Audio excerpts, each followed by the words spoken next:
starting in on this dual 1019, the first thing I want to do is I want to take this motor off just so this table is a little bit easier to work with because this motor is heavy.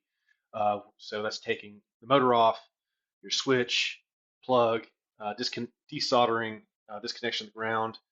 But since I want to do a more thorough deep dive on this 1019 than I normally do, I'm going to be desoldering the wires from the audio video cables. The other thing, while I've got this thing turned upside down, is check the continuity on these tone arm wires, um, and making sure that that's good to go.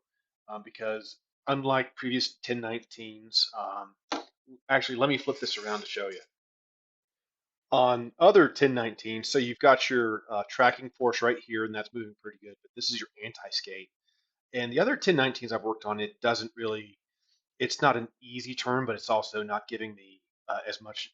They've not given me as much resistance as this guy right here is. So I'm wondering if, since this is a pretty dirty turntable, if some dirt has kind of gunked that up. So we're going to try and get in there and see if there's anything to clear that out because it shouldn't be that difficult to, even on my 1019, it shouldn't be that difficult to turn that dial.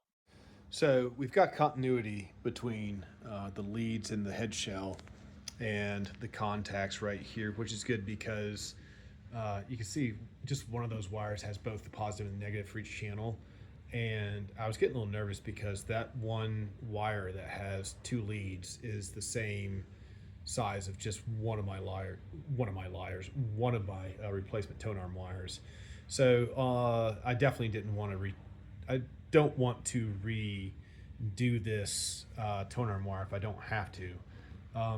But thankfully to get in here, we got a little ways. Like all this other stuff needs to come off and needs to get cleaned.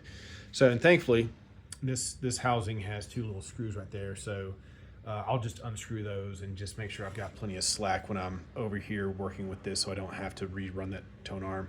And fingers crossed, I don't like heavy hand this thing to where I accidentally break the tone arm wire and then have to do it anyways. Excuse me, I must be coming down with something. But yeah, so we're gonna move forward with taking the motor off, and then we're gonna slowly start taking all the auto mechanisms off and go from there. So we're gonna take this screw out. The screw goes all the way through, so all these pieces are gonna come. I'll be able to take that off, and then be able to work our way this general direction. The end goal tonight is just to get as much of this stuff off as we can, minus the this section right here.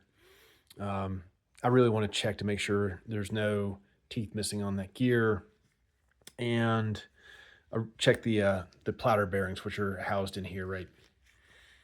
And I think that'd be a pretty good stopping point for tonight.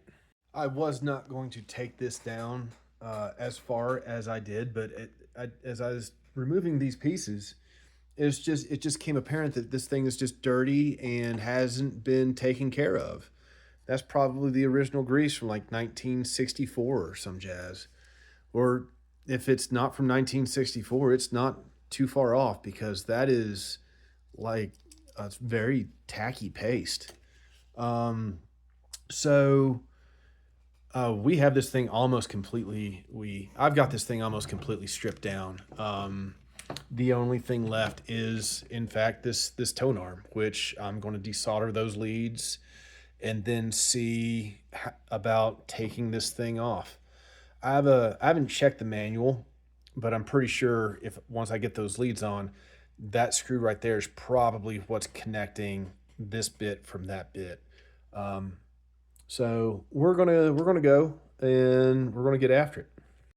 This dual 1019 is almost completely taken apart. We even took the decorative plates off the top, and then here's the tone arm, and then here's the inside of the anti-skate thing that's a little stiff to twist. So I am not going to try and go any further on this. I need to go and read up on the service manual to how to take this apart properly, and if they mention anything about any kind of lubricant or how much resistance this needs to have. And and then we'll be putting her back together. But it's going to be a hell of a lot easier to get this thing cleaned up now that all this stuff is off.